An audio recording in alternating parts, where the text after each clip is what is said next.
วโน้มของตลาดระยะไกลนี่ก็เป็นเทรนขาลงเนาะแต่ว่าทรงนี้กำลังจะกลับตัวขึ้นไปเพราะฉะนั้นการออกออเดอร์ก็ต้องเบิ่งว่ามันอยู่ช่วงที่ว่าไซด์เวย์เนาะช่วงไซด์เวย์ถ้าไซด์เวย์นี่มันอยากอยู่ในช่วงสลับเนาะช่วงสลับขึ้นสลับลงเพราะฉะนั้นในการออกออเดอร์ก็เน้นตามสลับก็ดีคือกันเนาะเน้นตามสลับก็ดีคือกันมาก็ถือว่าออเดอร์นี้เนาะป้ามันต่ำโซนที่ว่าเป็นแนวต้านน้อยนึงแล้วมันกลับตัวลงมาแล้วก็พุ่งขึ้นไปต่อบัดนี้เนาะจะเริ่มต้นที่10เหรียญนะ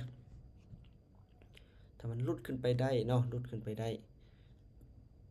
เพราะฉะนั้นออเดอร์นี้ซื้อไป1ออเดอร์สังเกตว่าแห่งซื้อนี่มันหุ้นแห้งจากวอลุ่มของ MACD นี่เนาะพักดันขึ้นไปโอ้ถ้าซูเปอร์เทนซี่เมื่อกี้นี่ถ้าลูกศรบ่หายนี่มีโอกาสสูงเลยแต่ว่าลูกศรหายเนาะ สังเกตเมื่อกี้มันจะตัดเส้นซูเปอร์เทนขึ้นไปแล้วเนาะโอ้ลูกศรก็ซี่ทั้งลุมละแต่ว่ากลับตัวลงมาแห่งซื้อนี่กันนะหุ้นแห้งอยู่นะกลืนกินทั้งหมดเลยเนาะเพราะฉะนั้นออเดอร์นี้ออเดอร์ซื้อนี่ถูกต้องสุดละโอเคลูกศรขึ้นมาวินแน่นอนออเดอร์นี้จังซี่แหละทุกคนจังซี่แหละเบิ่งเนาะจุดสำคัญลูกศรตัวนี้แหละลูกศรตัวนี้เนาะลูกศรที่ของซูเปอร์เทนที่ว่าซี่นะถ้าว่าลูกศรซี่ได้นี่ก็มีโอกาสสูงโอเคเนาะบางลูกศรนี่แหละเน้นในการไปตามเทคนิคก่อนเนาะเบิ่งได้ซูเปอร์เทนก็ซี่พอดีเอาออเดอร์ต่อไปก่อนก็ได้จะค่อยๆออกออเดอร์เนาะจะบ่ไปทุกออเดอร์แต่ว่าจะค่อยๆไปถ้าว่าออกก็เสี่ยงอยู่แล้วเดี๋ยวนี้เนาะเอานิ่งๆแล้วก็สวิงลงมาออเดอร์ต่อไปก็ได้เนาะใกล้ๆโซนนี้เนาะใกล้ๆโซนนี้โซนนี้ก็ถ้าว่านี่ก็ยังอยู่ในช่วงไซด์เวย์อยู่เลยนี่สลับกันขึ้นโอกาสจะขึ้นไปหาตามตัวนี้ยังไม่มีอยู่เลยว่าถ้าว่าไปไซด์นี่ก็เนื้อที่ยันอยู่แค่นี้เนาะมาออเดอร์นี้ก็เริ่มที่10เหรียญคือเก่าคู่2เนาะมาถ้าคู่2จัดซื้อขึ้นไป1ออเดอร์จังหวะนี้ถ้ามันผลักดันไปได้นี่ขึ้นไปหาแนวต้านนี่โอกาสสูงเลยผลักดันบางแนวโน้มตรงนี้ก็ถือว่าแทงคู่กำลังมาเนาะแทงคู่2คู่2คู่แดง2คู่เขียว2คู่เขียว2คู่แดงในส่วนกรอบราคานี่ก็มีโอกาสอยู่นะกรอบราคาของ63,000นี่เนาะ63,400กับ63,200เอาจังหวะนี้ถือว่านิ่งโอเคจัดไป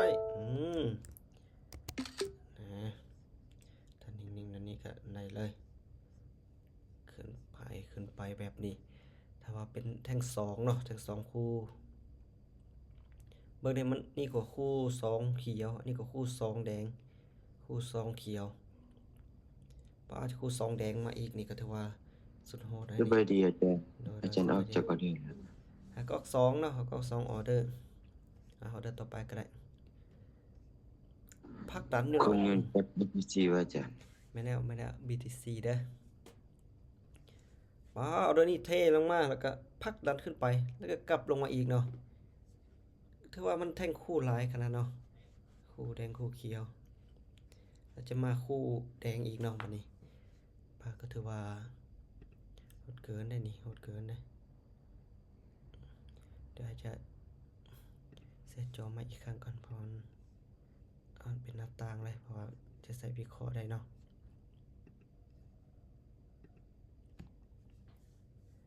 โอเคอาจจะสามารถวิเคราะห์ได้ มาก็ถือว่าออเดอร์ต่อไปกันเลยเนาะโอ้เน็ตจักษาหน่อยนึงเพิ่มไป15เหรียญเอาเลย ถือว่าเปลี่ยนกระแสจอหน่อยนึง ก็ถือว่ามันอยู่ในช่วงของราคานี่แท้ๆเนาะป้าโท1คู่2คู่3คู่4คู่เนาะป้าถือว่าหลายคู่แท้เนาะถือว่าดินแท่งคู่หลาย ในช่วงไซเวย์ช่วงนี้เนาะอ่าถือว่าโซนใกล้ๆนี้ทะลุขึ้นไปเนาะป้าดลุดๆขึ้นไปเลยโอ้แห่งซื้อนี่หุนแฮงเกินถือว่ามันดินหลายคู่แท้ๆเนาะคู่แดงคู่เขียวคู่แดงคู่เขียว ตามขู่ซะบ่อาจารย์ ลดโซนขึ้นไปนี่จะบ่ได้ตามคู่แดงอีกบ่นี่ คือลายคู่แดงคู่แดงคู่เขียวต้องได้ตามอีก1ออเดอร์เนาะอีกตามขาย1ออเดอร์ก่อนครับโอ้ทุกคนก็ตามได้สไลด์ได้ลองเบิ่งถ้าว่ามันมาแทงคู่อีกคู่นี้ก็ถือว่าสุดโหดเลยเนาะโอ้ยลงมาก่อน1คู่2คู่3คู่4คู่5คู่คู่ที่6เอ้ามันจะมาให้บ่เมื่อกี้ลงมาแล้วเนาะผลักดันขึ้นไปเสย มันลงมาจังหวะนี้เก็บไปไส้นี่มีโอกาสอยู่ไปไส้ตัวนี้เนาะ6 คู่เนาะปาโทปินโอ้ปาดเกินไปทุกคน สวยงามอาจารย์ 6 คู่เลยเนาะมึงนี่1คู่เขียว2คู่แดงคู่เขียวคู่แดงคู่เขียวคู่แดง1 2 3คู่เขียว3คู่แดง3เนาะปาโทก็ถือว่าแทงคู่นี่มาโหดเกินตรงนี้เนาะ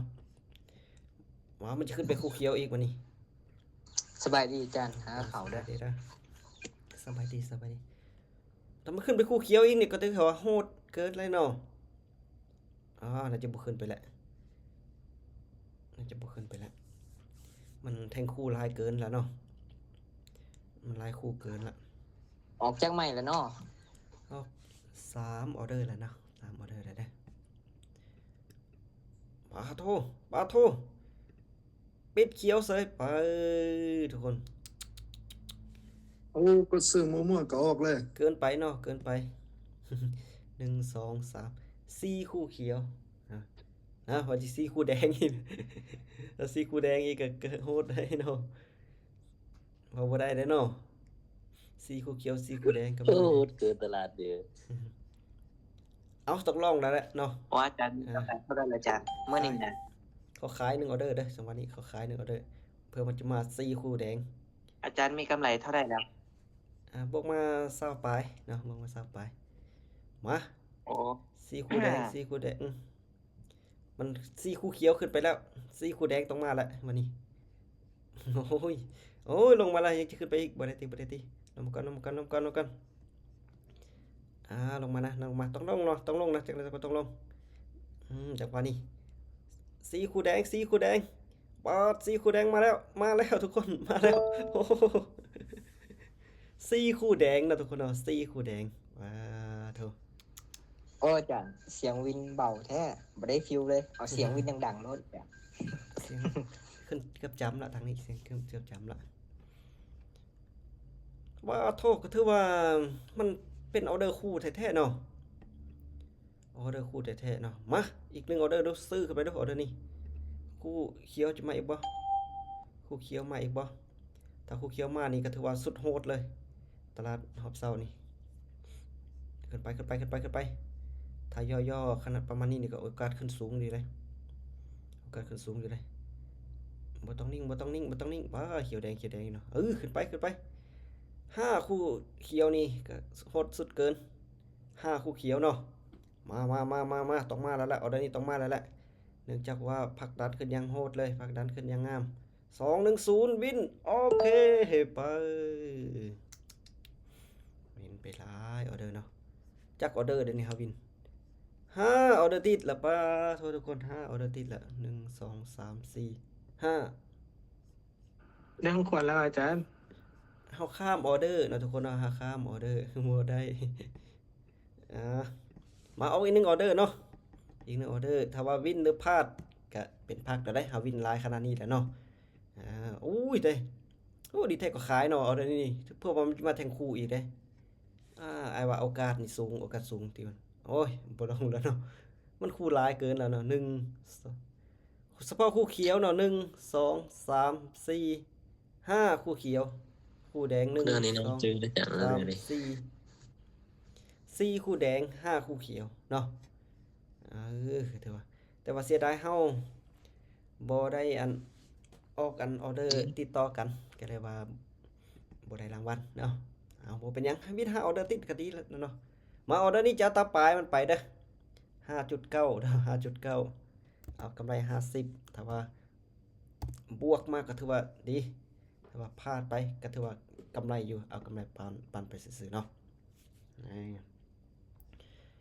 ปาตัวแนวโน้มนี่แนวโน้มขึ้นไปเนาะไอ้ว่าเอาเดอร์ต่อไปก่อนก็ได้มันจะสวิงส่งท้ายหน่อยนึงถ้าจะดีแท้ก็มันสวิงนี่ก็บ่ไปต่อออกเนาะโอ้สวิงลงมาเสยเนาะถ้าว่ามันเป็น2แล้วเป็นมักเป็น2เนาะ น้องขายเดี๋ยวไม้นี้มันทะลุอ๋อโอกาสสูง วิลเลียมเปอร์เซ็นต์ลงมา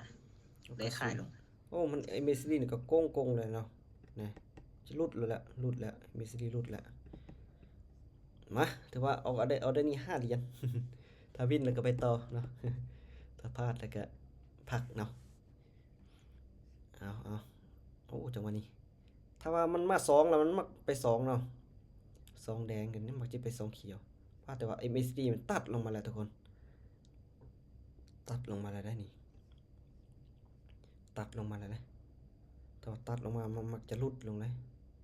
เพราะฉะนั้นออเดอร์นี้จะขาย1ออเดอร์ได้ทุกคนก็ตามได้ซอยได้มามันหลุดลงมาแล้วซุปเปอร์เทนนี่เขาว่าโกงลงมาแล้วไอ้เมซิลีตัดลงมาแล้วจังหวะนี้มาวินก็ไปต่อเนาะวินก็ไปต่อเอาปลายมันไปจังไรก็ต้องวินแล้วแหละเอาได้นี่เนาะแต่ว่าตัดลงมาขนาดนี้แล้วมึงเด้พักดันตั้งแต่โอ้ซุปเปอร์เทนซี่อีกเนาะโอ้ย 100% เอาเด้อนี่วินแน่นอนละ 100% แน่นอนละแต่ว่าลูกศรนี่บ่หายนี่วิน 100% เลยทุกคนเนาะโอ้เด้อนี่นะ2 1 0ปินจังได๋ก็ต้องวินนะวินโอเคมาโอ้ว่าแล้วเนาะบ่มีปัญหานะถ้าว่าลูกศรนี่บ่หายนะเนาะ ลูกศรนี่บ่หายถือว่าสุดยอดก็ถือว่าน่าจะหลายคนก็น่าจะกำไรทันทีเนาะบิน6ก็ได้ติดละเอาทุกคนลองสรุปลองเบิ่งดูเนาะสำหรับไผที่เข้ามาเทศได้หรือว่าไผเข้ามาศึกษาได้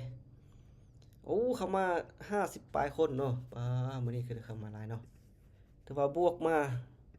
เท่าใดนี่บวกมา57เนาะบวกมา57ก็ถือว่าบ่พลาดจักออเดอร์เนาะ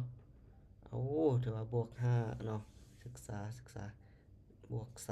3ลบ3ลบ3แก้พอดมาบวกเนาะคือว่าแต่ว่าเทศตามนี่พลาดนี่ก็บ่ฮู้ว่าอะไรเนาะก็ถือว่ามื้อนี้เนาะออกน้อยๆออเดอร์เอาทุกคนเพราะว่ามันตลาดมันอยู่ในทรงนี้เป็นทรงสลับเด้ทุกคนนะทรงสลับเป็นแท่งคู่เนาะคู่2คู่เนาะคู่2คู่เนาะนี่แหละเฮาจับจุดตลาดได้มันก็มีโอกาสเนาะเพราะว่าเฮาเห็นแท่งคู่ปึ๊บคู่เขียวคู่แดงคู่เขียวคู่แดงเฮาตามเลยเนาะเฮาตามคู่เขียวคู่แดงได้มันอยู่ในกรอบราคานี้เด้ในส่วนนี้ก็อยู่ในกรอบราคานี้เนาะก็มีกำไรแล้วล่ะทุกคนเนาะมีกำไรแล้วหลายคนก็กำไรแล้วเพราะฉะนั้นกำไรแล้วจะเฮ็ดจังได๋ทุกคนก็ต้องพักถอนเนาะทุกคนเนาะพักถอนบ่พักถอนนี่โอกาสจะกำไรต่อก็มีแต่โอกาสจะติดลบก็มีเพราะฉะนั้นมีกำไรแล้วแบ่งถอนดีที่สุดเนาะเอาใช้เวลาน้อยๆเอาเนาะเน้นกำไรใช้เวลาน้อยๆเอาเน้นกำไรแล้วก็พักนะ ออเดือนนี้น้องซื้อขึ้นไปเนี่ยออเดือน ซื้อขึ้นไปแล้ว มันตามเป้าเลยใช่ ถ้าตามเป้าแล้วก็เอาแต่กำไร